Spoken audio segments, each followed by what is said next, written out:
कैसे हो बच्चों। चलिए आज हम वर्कबुक में प्रश्न नंबर 5 है वो वहाँ से देखते हैं कि क्या। क्वेश्चन नंबर 5 है वो निम्नलिखित शब्दों के विरुद्धार्थी शब्द लिखिए। विरुद्धार्थी शब्द यानी ऑपोजिट वर्ड्स। तो इसमें पहला है जीना। जीना का विरुद्धार्थी है मरना, ठीक है। और दूसरा है आगे का पीछे, दायां का बायां। दायां यानी राइट हैंड और बायां यानी लेफ्ट हैंड। धूप का छांव, धरती का आकाश, बड़ा का छोटा, ऊंचा का नीचा, शांति का अशांति और प्यार का नफरत, ठीक है। और प्रश्न नंबर 6 है निम्नलिखित मुहावरों का अर्थ देकर वाक्यों में प्रयोग कीजिए। तो है पहला है मर मर कर जीना, बहुत कष्ट सहन करते हुए जीना। मर मर कर जीना यानी इतना कष्ट होना कि जैसे बहुत ही दुख होना, जैसे इतने दुख सहन करके वो जीते थे। देखिए आगे देखते हैं, देशभक्त मर मर कर जीते थे पर देश की सेवा करते हैं। अभी पहले भी जो करते थे, जितने भी देशभक्त हो गए हैं वो भी सारे ऐसे जीते थे ना। कितना उनको कष्ट सहन करना पड़ता था, एकदम मर मर के जीते थे, क्योंकि वो अंग्रेज थे, उनको जेल में बंद करते थे, वहाँ पर मारते थे, है ना। और फिर उनसे इतना उनको परेशान करते थे, फिर भी उन्होंने देश की सेवा की। तो अभी भी जितने भी देशभक्त हैं हमारे देश में, तो वो भी सारे इतने कष्ट सहन करते हैं। जैसे बॉर्डर पर देख लो आप, है ना, कि वो सब कष्ट सहन करते ही जीते हैं ना। धूप में, छाँव में, बर्फ गिरती है, चाहे चाहे जोरों की बारिश होती है, लेकिन फिर भी वो हमारे देश की रक्षा करते हैं ना बॉर्डर पे, जो हमारे सैनिक हैं, देश के सैनिक। तो ऐसे ही देशभक्त जो भी हैं हमारे देश में, देश के अंदर भी तो हैं, जो पुलिस वाले हैं वो भी तो अपनी जान का जोखिम करके वो भी बारिश में, धूप में और छाँव में, ठंड में, जैसे ज़्यादा वो कष्ट सहन करके वो भी ऐसे ही अपनी ड्यूटी करते हैं। जितने भी अपनी ड्यूटी ईमानदारी से करते हैं हमारे देश में, वो सब देशभक्त हैं। तो सब अपनी ड्यूटी 24 घंटे जितनी भी उनकी ड्यूटी का टाइम है उतने टाइम वो काम करते हैं, तो वो सारे हमारे देशभक्त हैं। चलिए आगे देखते हैं। दम लेना यानी आराम करना। मैं सफलता प्राप्त किए बिना दम नहीं लूँगा, यानी मैं तब तक आराम नहीं करूँगा जब तक मैं दम नहीं लूँगा, जब तक मैं सफलता प्राप्त न कर लूँ, यानी मैं आराम बिल्कुल नहीं करूँगा और हमेशा मेहनत करूँगा। फिर पसीना बहाना। पसीना बहाना यानी ये नहीं कि गर्मी लग रही और पसीना हो रहा है, नहीं। इसका मतलब है कड़ी मेहनत करना। किसान अनाज पैदा करने के लिए धूप में पसीना बहाता है ना। ऐसे ही कि जब वो 24 घंटे वो जब तक वो धूप में रहता है तो कितना उसको गर्मी लगती है, फिर मेहनत भी तो लगती है। अपने हाथों से वो सब काम करता है तो उसको गर्मी तो लगती है और मेहनत लगती है, तो इसलिए पसीना आता है। तो उसको कहते हैं कड़ी मेहनत करना, पसीना बहाना यानी, ठीक है। आंखों का तारा होना। आंखों का तारा होना यानी बहुत प्यारा होना, है ना। उसका एक वाक्य है, हर एक बच्चा अपनी माँ की आंखों का तारा होता है ना। सच बात है ये। हाँ। और फिर प्रश्न नंबर 7 है उदाहरण के अनुसार निम्नलिखित वर्णों से शुरू होने वाले अधिक से अधिक शब्द बनाएंगे।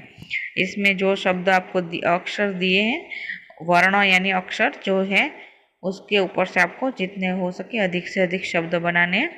तो उसमें उदाहरण दिया है र का, तो र से राजा, रात, रोना, रोशनी, रक्षा, है ना। तो ऐसे आपको जो भी मन करे आप लिख सकते हो। फिर ध से है धरती, धूप, धन, ध्येय। क से है कमल, कलम, किनारा, कदम। कलम यानी पता है ना, पेन। फिर म से मंजिल, माता, मुझे, मान। द से दाहिना, दया, दिन, रात, दिन, दान, सॉरी।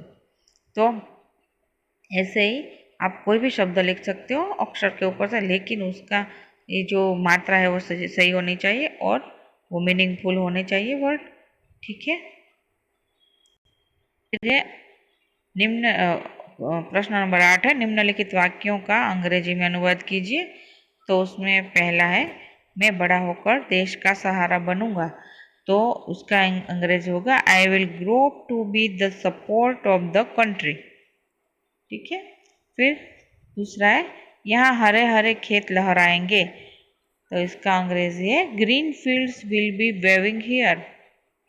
फिर तीसरा है मैं दुनिया की आंखों का तारा बनूंगा, तो उसका है अंग्रेजी I will be the star of the world's eyes. फिर फोर्थ है मेरा देश शांति की नगरी है, my country is a city of piece.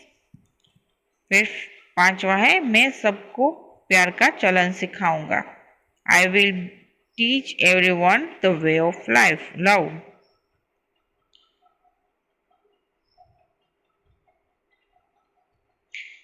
ठीक है, तो ऐसे आपको जो हिंदी में वाक्य दिए उसको अंग्रेजी में ट्रांसलेट करना है, भाषांतर करना है।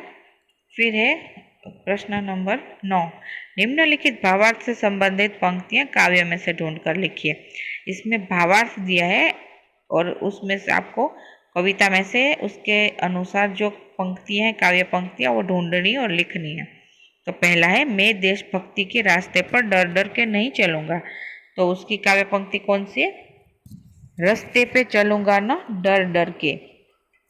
फिर दूसरा है धरती पर पापी जन्म नहीं लेंगे, धरती पे पापी न पाएंगे जन्म, है ना। फिर तीसरा है मैं हमेशा तिरंगा झंडा ऊंचा रखूंगा, रखूंगा ऊंचा तिरंगा हरदम। फिर चौथा है मैं दुनिया में कहीं बम नहीं गिरने दूंगा, तो दुनिया में गिरने नहीं दूंगा कहीं बम। ठीक है, ऐसे ही फिर आपको बस काव्य पंक्तियां उस कविता में से ढूंढ कर लिखनी है। फिर 10वां है इन्हें और क्या क्या कहते हैं लिखिए। चलिए, इसका यानी आपको सिमिलर वर्ड है, समानार्थी शब्द है, वो लिखने हैं। राही को क्या क्या कहा जाता है? तो मुसाफिर और पंथी भी कहा जाता है ना। फिर सिपाही को फौजी और सैनिक। फिर धरती को पृथ्वी, धरा, फिर रास्ता, पंथ, राह, और मंजिल का लक्ष्य और ध्येय, ये सारे समानार्थी शब्द हैं। ठीक है, ये क्या क्या कहा जाता है, इन्हें और क्या क्या कहा जाता है, इसमें कंफ्यूज नहीं होना है, लेकिन इसका मतलब यह है कि इसके दूसरे शब्द इसके जैसे समानार्थ अर्थ वाले कौन कौन से हैं। ठीक है, ऐसे लिखना है। फिर है प्रश्न नंबर 11, उचित शब्द चुन कर वाक्य पूर्ण कीजिए। इसमें आपको ऑप्शंस दिए गए हैं, उसमें से आपको ढूंढना है कौन सा सही उत्तर है। फिर चलिए तो देखते हैं। पहला है लड़के खेल, फिर डेस्क, रहा है, रहे हैं, और ऐसा दोनों में से कौन सा लिखेंगे?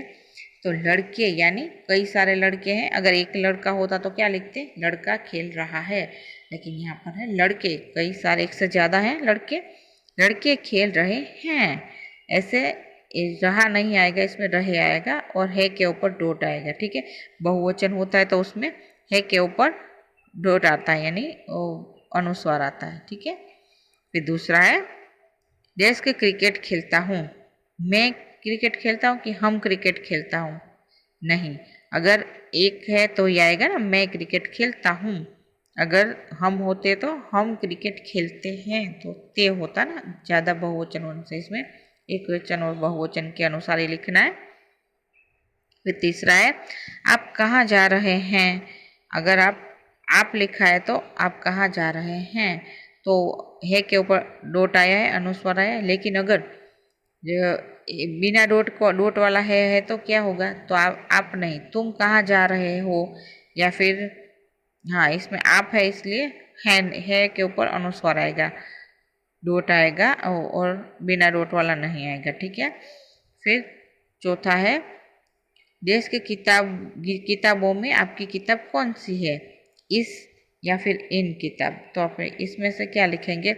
इस किताबों में से आपकी किताब कौन सी, ऐसे सही लगेगा? नहीं, तो इसमें आएगा इन किताबों में आपकी किताब कौन सी है। ठीक है, ऐसे लिखना है, सोच कर लिखना है कि इसमें कौन सा सही बैठ रहा है, जो सही है वही लिखना है।